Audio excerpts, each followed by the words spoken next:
এর আগের ম্যাচে দুরন্ত জয়, এরপরে বেঙ্গালুরুর সঙ্গে দ্বিতীয়ার্ধে দুরন্ত লড়াই করেছে এই দলটা, কিন্তু আজকের বিএসএস এর বিরুদ্ধে ঠিক কি সমস্যা হলো?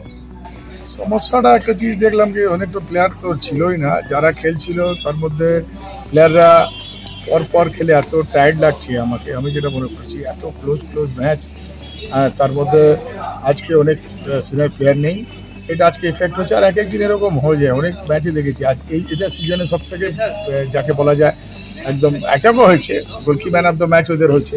একটা গোল হলে এসব টিমের এগেনস্টে একটা গোল কনসিড যদি হয়ে যায় তাহলে টিম ম্যাচ বেরিয়ে যায়, কিন্তু যে কটা মারছে সব গোলকিপার বেরিয়ে গিয়ে ফিস করে দিচ্ছে। আর যে সেরকম ইসরাফিল দিবানও আজকে অনেকটা মিস করেছে, অন্য প্লেয়াররা, তাই আজকে এরকম হয়েছে। বেলালদা, কোচের না থাকাটাই কি একটা এক্সপেক্টেড? এটাও একটা আছে, এটা তো আছে, কোচ না থাকা।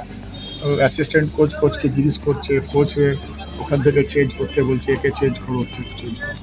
কিন্তু যাই হোক, এটা সব দিন একরকম হয় না, আজকে এই দিন ছিল, ড্র ওভার ছিল, হয়েছে, খারাপ খেলেনি।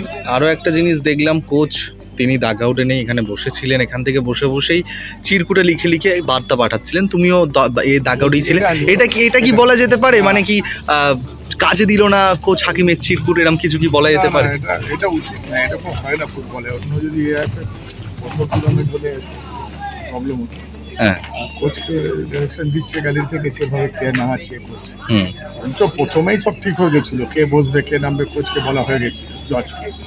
তারপরেও যদি এটা মানে হয়ে থাকে, উচিত না এটা গ্যালারি থেকে, এটা বিচ্ছিরি দেখা, ক্যান্ডাক্টেরই কাজ চলছে একদম।